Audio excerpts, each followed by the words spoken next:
Historias de un rescatista en el Servicio Forestal, parte 4.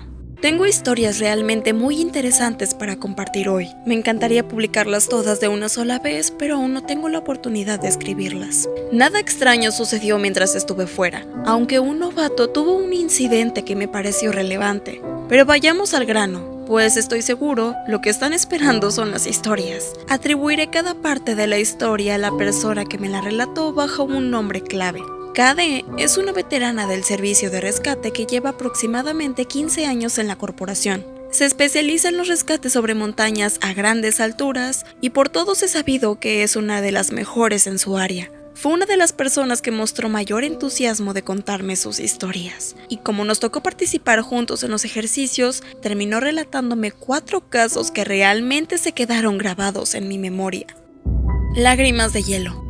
El primer caso lo contó cuando pregunté por las llamadas más traumáticas que le había tocado atender. Balanceó la cabeza un poco y me confesó que las peores llamadas suelen suceder en las montañas, pues en estos lugares existe una mayor probabilidad de que sucedan accidentes desagradables. Hace alrededor de 5 años, se suscitó una serie de desapariciones en uno de los parques donde trabajaba. Lo recuerda como un año bastante malo, de los peores que ha tenido en su carrera. Cada 48 horas se acumulaban aproximadamente 30 centímetros de nieve y algunas avalanchas terminaron matando a varios alpinistas. Advirtieron a las personas sobre mantenerse en las zonas seguras del mapa, pero evidentemente siempre existen aquellos tercos que no escuchan las indicaciones. En un caso particularmente aterrador, una familia entera murió, pues el padre decidió que tenía mayor experiencia que los empleados del parque y los condujo a una zona restringida particularmente peligrosa. Tenía experiencia practicando deportes en la nieve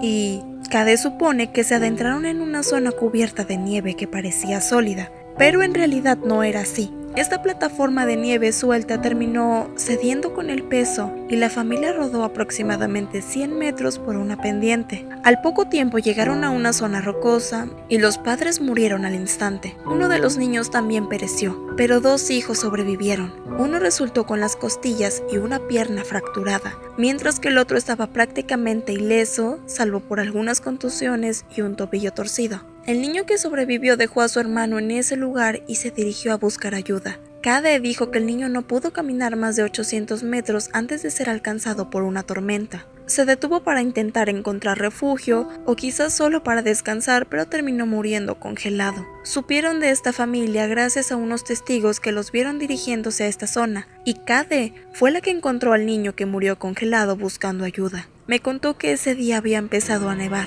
apenas lo suficiente como para dificultar la visión, pero no para imposibilitar la caminata en el área. Vio una silueta sentada en la nieve frente a ella y se dirigió a este lugar lo más rápido que pudo. En detalle, mi colega me relató cómo en un principio se acercó y vio que se trataba de un niño, un pequeño que había muerto en una de las posiciones más lamentables en las que ha encontrado un cadáver. El pequeño se había quedado sentado con las rodillas dobladas sobre el pecho. Sus brazos se encontraban curvados alrededor de sus rodillas y la cabeza escondida en su chamarra. Cuando retiró la chamarra para observar el rostro, se dio cuenta que el pequeño había muerto llorando. Su rostro estaba torcido y sus lágrimas se habían congelado en sus mejillas. Me contó que le resultó dolorosamente obvio darse cuenta que el niño se encontraba profundamente aterrado cuando sucumbió ante la hipotermia, y como madre, eso le rompió el corazón.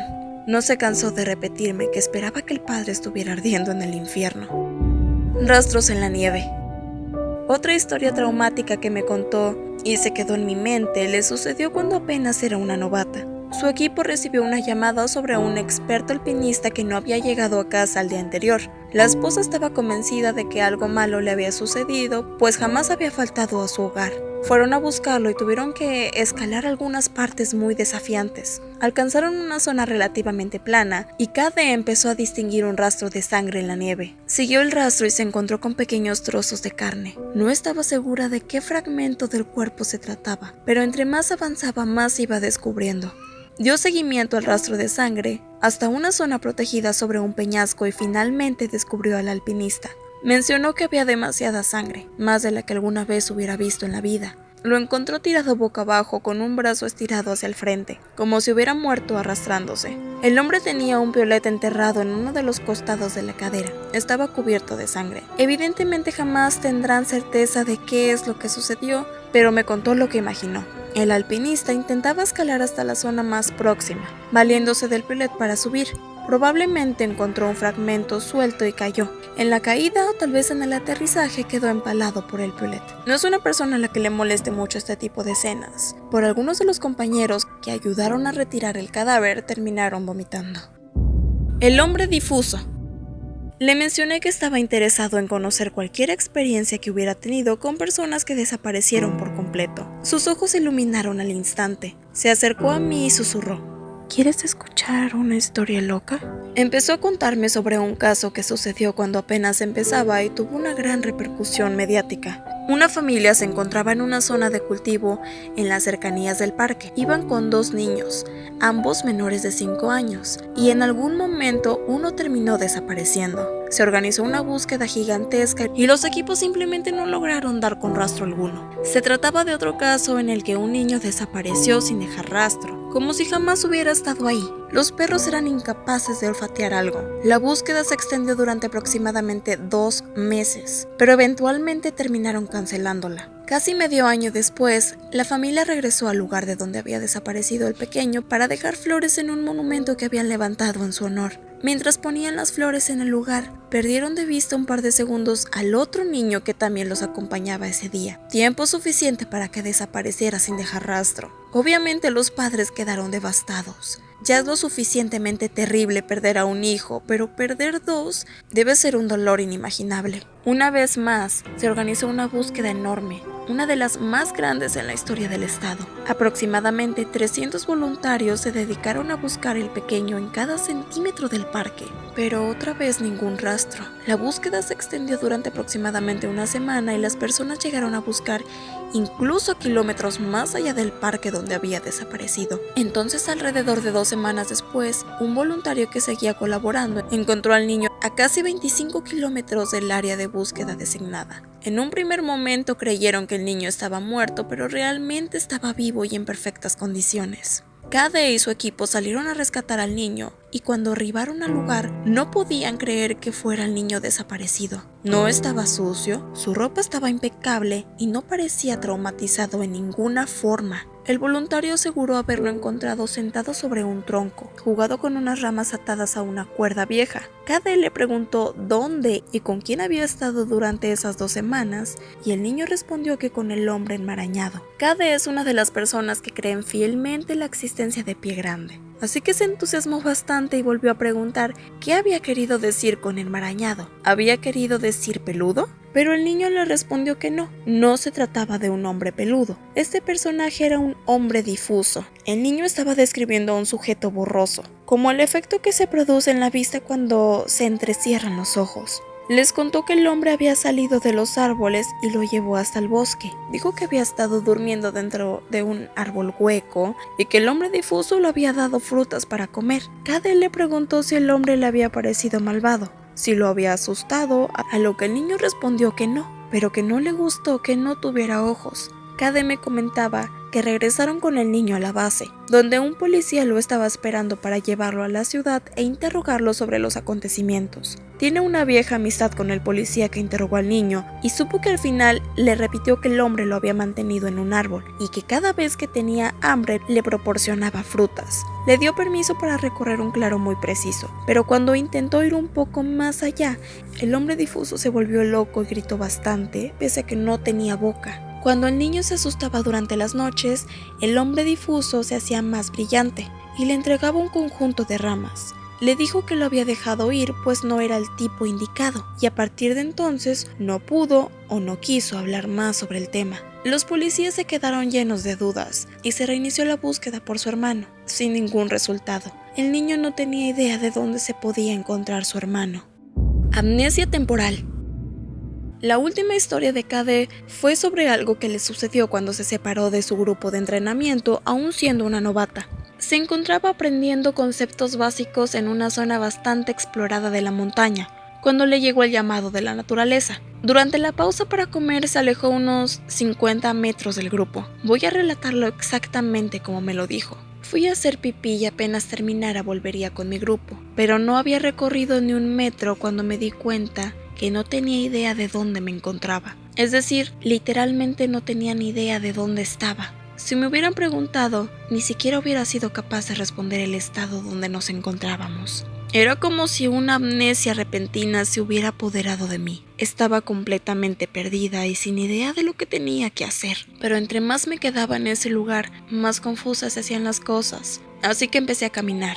Mientras caminaba, las cosas no hacían más que empeorar, hasta que no tenía ni idea de lo que hacía en las montañas. Apenas salí de la nieve, una voz en mi cabeza me decía repetidamente: todo está bien, solo debes encontrar algo para comer. Encuentra algo para comer y estarás bien. Solamente sigue caminando y encuentra algo para comer.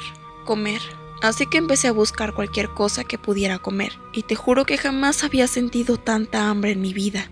En ese momento creo que hubiera comido cualquier cosa que me pusieran enfrente. Había perdido la noción del tiempo, así que no tenía ni idea de cuánto llevaba en ese lugar, hasta que distinguí una voz real que venía directo hacia mí. Me dirigí a la voz y vi a otro de los oficiales. Parecía asustado. Corría hacia mí preguntándome si estaba bien y qué demonios hacía en ese lugar.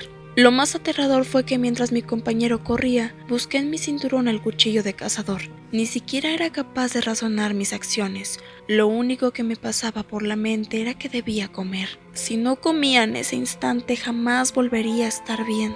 Solo tenía que comer. Cuando me observó haciendo esto, reculó al instante. Gritó que arrojara el cuchillo, que no tenía intenciones de lastimarme, y aquellas palabras me trajeron de vuelta. De repente tuve conciencia del preciso lugar donde me encontraba y puse el cuchillo en su lugar. Corrí hacia él y le pregunté cuánto tiempo había pasado, creyendo que me diría que había desaparecido no más de media hora, pero entonces me dijo que desaparecí durante 2 días. Atravesé 2 picos y prácticamente terminé del otro lado de la montaña. Si hubiera seguido adelante me hubiera enfrentado a casi 300 kilómetros de tierra salvaje. Jamás me hubieran encontrado. Mi compañero no podía creer que aún estuviera viva. Evidentemente yo no sabía qué pensar. Desde mi perspectiva no había pasado el tiempo. No le dije nada. Simplemente regresé con él al punto del encuentro y me regresaron a la base para ser transportada en el helicóptero al hospital. Cuando llegué al hospital, practicaron toda clase de exámenes e intentaron averiguar lo que había sucedido. En la mejor de las hipótesis concluyeron había pasado por un extraño estado de fuga, parecido a una amnesia temporal, pero la verdad es que no lo sabemos. Nunca más me sucedió, pero te lo voy a confesar. Desde entonces jamás he regresado a ese lugar sola. Cuando las personas quieren tomar distancia para hacer sus necesidades, les digo que es preferible orinar en la nieve a terminar 2 días perdida en una montaña helada. La siguiente persona que aceptó relatarme sus experiencias fue EW, un antiguo entrenador que actualmente trabaja como paramédico. Ocasionalmente asiste a la reserva para ayudar, pero no participa como voluntario de tiempo completo como lo hacemos nosotros. Es especialista en encontrar niños perdidos y parecía que tenía una especie de don cuando se trataba de ir a los lugares a donde se habían escondido. Es una auténtica leyenda entre los veteranos más experimentados. Una noche se sentó a mi lado para cenar y terminamos intercambiando historias. La mayor parte de las historias que me contó fueron casuales, pero cuando tuvimos la confianza de llegar a relatar nuestras llamadas más extrañas, le platiqué de un amigo que había subido por una de las escaleras. Se incomodó un poco y me preguntó si había escuchado de un niño que había desaparecido del parque hace varios años. No tenía idea de lo que hablaba, así que se ofreció a contarme esta historia. Desenlace inesperado. Buscaban a un niño de 11 años llamado Joy que se había esfumado en las proximidades de un río. Evidentemente, la primera hipótesis que surgió era que se había ahogado, pero cuando llegaron los perros siguieron el rastro lejos del río, a una zona del bosque bastante densa. Cuando buscamos a una persona, procuramos distinguir algún tipo de patrón. El equipo se dio cuenta rápidamente que un patrón muy extraño empezaba a surgir. Los perros olfateaban el olor de Joy en sitios alternados, no en trazos continuos. Evidentemente, esto no tenía mucha lógica, pues un niño no habría sido capaz de saltar de un lugar a otro sin dejar algún tipo de rastro atrás. EW y su compañero encontraron un sitio donde había estado el niño, y en ese mismo lugar había unas escaleras a 50 metros de distancia. Le dijo a su compañero que fuera a verificar en las proximidades de la escalera, pero este se rehusó. Le dijo a EW que jamás se acercara a las escaleras que encontraba y que aunque se tratara de algo rutinario, no debía fingir que era algo normal. Mejor esperaría en ese lugar mientras EW iba a revisar. EW me confesó que en ese momento estaba muy molesto, pero entendió al sujeto y no le insistió más del tema. Caminé hasta la escalera. Era pequeña, parecida a las escaleras de un sótano. Realmente no tenía ninguna opinión sobre este fenómeno, así que no sentí miedo ni nada. Creo que soy como el resto, prefiero no pensar demasiado en el tema. Como sea, fui hasta ese lugar y pude distinguir que había algo tirado en la parte inferior. Era una especie de figura ondulada. Mis oídos se pusieron atentos, pues siempre mantienes el optimismo, y estábamos seguros de que encontraríamos a este niño vivo, pues apenas hacía unas horas que había desaparecido. Pero inmediatamente supe que se trataba de él y ya estaba muerto. Lo encontré en posición fetal bajo uno de los escalones, sosteniéndose el estómago. Aparentemente había pasado por un dolor indescriptible cuando falleció, pero no vi rastro de sangre por ningún lado, a excepción de unas gotas que escurrían por sus labios. Inmediatamente informé a todos mis compañeros del hallazgo y afortunadamente fuimos capaces de recuperar el cuerpo. Aquella pobre familia quedó devastada. Los padres no pudieron explicarse cómo era que estaba muerto o si había desaparecido hace muy poco tiempo. Además, fuimos incapaces de encontrar alguna causa obvia de muerte, lo que terminó empeorando las cosas.